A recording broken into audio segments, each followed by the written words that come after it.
Hayal edin. Zamanın binlerce yıl öncesine gidiyoruz. Elektriğin, ses sistemlerinin ve modern akustik teknolojilerin henüz var olmadığı bir dünyaya. Ne mikrofon var, ne hoparlör, ne de yankıyı düzenleyecek dijital bir sistem. Ve antik Yunanistan'da bir yamaca kurulmuş dev bir taş yapı yükseliyor. Amfiteyatro. Güneşin altın rengi ışıkları beyaz mermer bloklara vuruyor. Binlerce insan taş basamaklara yerleşmiş, sessizlik içinde bekliyor. Tüm dikkat sahnede, tüm kulaklar gelecek olan seste. Ve o an geliyor. Bir oyuncu sahneye çıkıyor. Ne bağırıyor, ne de dikkat çekmeye çalışıyor. Sadece nefes alıyor. Sonra fısıldıyor. Söylediği o tek kelime hiçbir yankı kaybı olmadan en üst sırada oturan kişinin kulağına ulaşıyor. Sanki yanında biri konuşmuş gibi net, berrak. Peki bu nasıl mümkün olabilir? Nasıl olur da binlerce yıl önce taşlarla inşa edilmiş bir yapı, bugünün modern konser salonlarına bile geride bırakacak bir akustiğe sahip olabilir? Bugün hala en gelişmiş mühendislik yazılımları bile bu gizemi tam olarak açıklayamıyor. Çünkü antik Yunanlılar yalnızca birer mimar değil, doğanın sesini okuyabilen akustik filozoflardı. Onlar taşın titreşimini, rüzgarın yönünü, insan sesinin yayılma açısını adeta içgüdüsel bir bilgiyle yorumluyordu. Ve bu bilgi ne modern laboratuvarlarda üretildi ne de çizim tahtalarında şekillendi. Bu bilgi taşlara fısıldandı. Biz bugün hala o taşlardan yükselen o sesi duymaya çalışıyoruz. Çünkü bu sadece bir mimari harika değil. Bu zamanın içinde kaybolmuş bir bilimin yankısı. Şimdi o sesi takip edeceğiz. Antik amfiteyatroların taş duvarlarına kazılmış kadim formülleri, insan sesinin fiziksel sınırlarını ve binlerce yıl öncesinden bugüne ulaşan bir akustik mucizeyi keşfedeceğiz. Gözlerinizi kapatın ve kendinizi M.Ö. 4. yüzyılın ortasında hayal edin. Antik Yunan'ın kalbinde günümüz mühendislerini hala hayrete düşüren bir yapının tam ortasındasınız. Epidaurus Antik Tiyatrosu. Taştan oyulmuş, devasa bir yamaca kurulmuş, yarım daire biçiminde bir alan. Ve üzerine dizilmiş 14.000'den fazla insan. Herkes susmuş, sahneye kilitlenmiş. Sessizlik neredeyse duyulabilir gibi. Sahnedeki aktör derin bir nefes alıyor ve sadece fısıldıyor. Ama şaşırtıcı olan şu, en üst sırada oturan izleyici bile o fısıltıyı net bir şekilde duyuyor. Ne yankı var ne bozulma.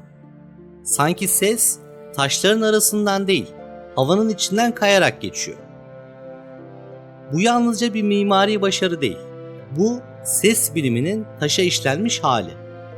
Çünkü antik Yunan tiyatroları sadece eğlence için inşa edilmemiştir. Buralar filozofların konuştuğu, liderlerin halka seslendiği, tanrıların adının anıldığı kutsal mekanlardı. Ve bu yüzden her kelimenin net şekilde duyulması yalnızca estetik değil, mecburiyetti. Seyircilerin oturduğu basamaklar kavisli bir düzenle yukarı doğru yükseliyordu. Sahnenin ortasındaki dairesel bölüm orkestraydı. Oyuncuların arkasında yer alan bina ise sadece arka plan değildi. Aynı zamanda sesi dengeleyen, yönlendiren doğal bir rezonans duvarı işlevi görüyordu. Peki ama nasıl? Nasıl oldu da sadece taş, eğim ve daire kullanılarak bu kadar kusursuz bir akustik elde edebildiler? Bugün bile akustik mühendisleri Epidaurus tiyatrosunun bu etkileyici ses dağılımını tam olarak nasıl başardığını açıklayamıyor. Çünkü belki de mesele sadece taşta değildi, bilinçteydi. Antik Yunanlılar doğanın sesle kurduğu etkileşimi bugün bizim bilimsel olarak tanımlayamadığımız bir sezgiyle anlamış olabilir mi? Ve eğer bu doğruysa onlar yalnızca bir yapı değil, aynı zamanda kayıp bir bilimi de inşa etmiş olabilir. Hayal edin. Bir aktör sahnede sadece fısıldıyor. Ama o fısıltı taş basamakların en tepesindeki izleyiciyi bile sanki kulağına eğilip söylenmiş gibi ulaşıyor. Bu bir tesadüf değil.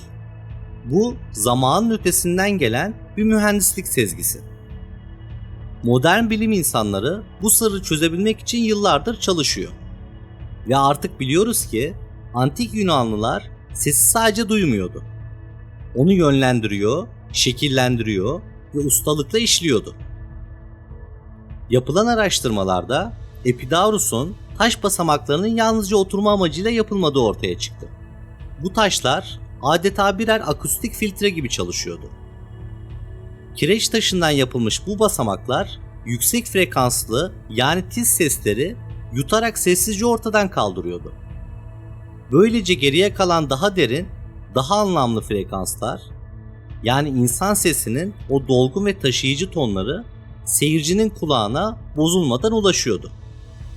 Sanki o basamaklar sesi yukarıya taşıyan görünmez bir merdivene dönüşüyordu. Ama bu merdiven taşa değil, sese hizmet ediyordu. Her bir taş yankı üretmiyor, yön veriyordu. Her eğim bir ses dalgasını hedefe ulaştırıyordu.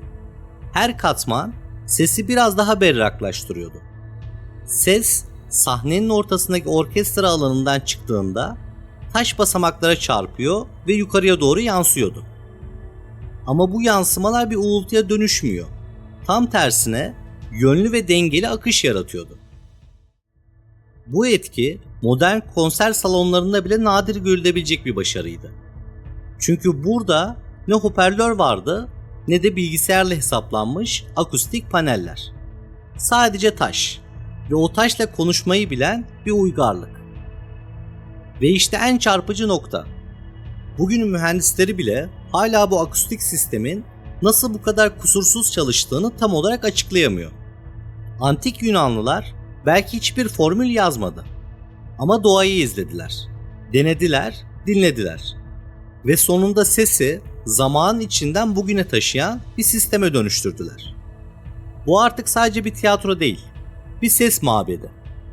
Taşların içine gömülmüş eski bir bilimin bugün bile fısıltıyla konuşmaya devam ettiği bir tapınak. Karşında bir tiyatro var. Ama bu sadece bir yapı değil. Taştan değil, rüzgardan, ışıktan ve zamandan örülmüş akustik bir mekan. Antik Yunanlılar için mimarlık sadece geometri ya da taş ustalığı demek değildi. Bu doğanın ritmini duyma sanatıydı. Her tiyatro gelişigüzel yapılmazdı. Yerleşim hakim rüzgar yönlerine göre belirlenirdi. Çünkü rüzgar görmediğimiz ama hissettiğimiz sessiz bir mühendisti. Sahnedeki bir fısıltı o görünmez akışla birlikte yükselir. Dalga dalga tüm seyircilere ulaşırdı. Rüzgarla dost olmuş bir yapı insan sesini bastırmaz, ona kanat takardı. Ama olay sadece mimaride değildi. Oyuncuların taktığı maskeler de bu sistemin bir parçasıydı. Evet, o maskeler karakterleri temsil ediyordu. Ama aynı zamanda sesin taşıyıcısıydı. Ağız kısmındaki kavisli açıklık doğal bir megafon gibi çalışıyordu. Ses bu açıklıktan yön kazanır. Seyircinin her noktasına eşit dağılırdı. Ve sahnenin arkasındaki bina görünüşte sadece bir arka duvar. Ama aslında akustiğin gizli mimarlarından biriydi. Sesin geri dönüş yoluydu. Sahnedeki her kelime ilk önce o taşa çarpar. Oradan yumuşayıp güçlenerek seyircilerin kulağına ulaşırdı. Tüm bu detaylar görünmez bir düzenle birbirine bağlıydı. Taş, rüzgar, insan ve ses.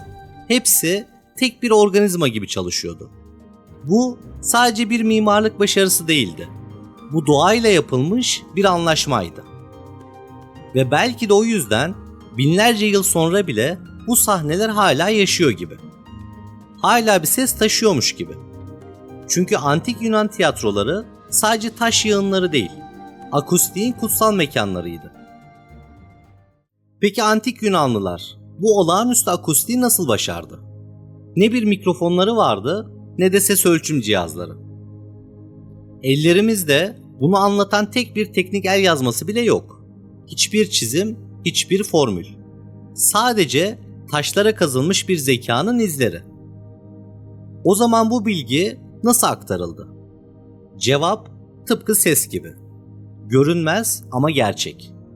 Ustalıkla, sezgiyle, deneyimle.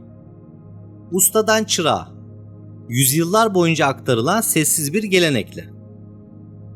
Zaman geçti ve modern dünya bu sessiz mirasın izini sürmeye başladı. Bilim insanları, arkeologlar, akustik mühendisleri. Ellerinde lazer tarayıcılarıyla, bilgisayar modelleme yazılımlarıyla, antenlerle ve titreşim ölçerlerle o taş yapıların sırrını çözmeye çalıştı. Çünkü antik Yunanlıların sezgisel olarak başardığı şeyi biz bugün matematikle anlayabilmek istiyoruz. Ve ortaya çıkan sonuç şaşırtıcıydı. O tiyatroların yapısı bugünün en gelişmiş konser salonlarıyla yarışır durumdaydı. Lazer taramalar taş basamakların açısını mikrofon hassasiyetiyle ortaya çıkardı. Akustik modellemeler sesin tiyatro içine nasıl yayıldığını gösterdi. Fiziksel testlerde ise bir fısıltının bile yankılanmadan nasıl duyulduğu kanıtlandı. Ve şimdi modern akustik mühendisliği bu antik bilgelikten ilham alıyor. Konser salonları, opera binaları, açık hava etkinlik alanları. Hepsi artık bu kayıp bilginin izlerini taşıyor. Bugün elimizde ses yalıtım panelleri, akustik düzenleyiciler, algoritmalar ve yazılımlar var. Ama ironik olan şu: bunca teknolojiye rağmen binlerce yıl önce sadece taş, eğim ve sezgiyle yapılmış o yapılar hala sesin en doğal, en berrak halini sunuyor bize. Antik tiyatrolar bir sesin ya da bir düşüncenin taş duvara çarpmadan önce ne kadar uzağa ulaşabileceğini gösteriyor. Ve belki de bu yüzden onlar hala susmuyor. Çünkü bu sadece geçmişin başarısı değil, geleceğe kalan bir sır. Antik Yunan'ın taş yamaçlarına oyulmuş o dev amfiteyatrolar sadece birer yapı değildi. Onlar zamanın sesini hala taşıyan birer hafıza mekanıydı. Her basamak sadece bir oturma alanı değil, bir titreşimi yukarıya taşıyan bir yoldu. Her kavis bir sesi fısıltıdan haykırışa dönüştüren, doğayla yapılmış gizli bir anlaşmaydı. Bu yapılar bize bir şey söylüyor. Mikrofonlar olmadan, hoparlörler olmadan bir insan sesi binlerce kişiye ulaşabiliyorsa demek ki bilgi teknolojiyle değil, doğayla kurulan uyumla başlıyor. Bugün hala çözmeye çalıştığımız o ses mucizesi belki de binlerce yıl önce sadece gözlemle, sadece sezgiyle taşlara yazıldı. Ve belki de en etkileyici olan şu: bu tiyatrolar sadece geçmişten gelen bir yankı değil, aynı zamanda geleceğe fısıldayan bir mesaj. Bir ses doğru yönlendirilirse zamanı bile aşabiliyor. Çünkü bazen en büyük sırlar bir çığlıkta değil, bir fısıltının içinde saklanıyor. Abone ol. Çünkü bu kanalda sadece sesleri değil, zamanın taşlara yazdığı o sessiz sırları da birlikte keşfediyoruz.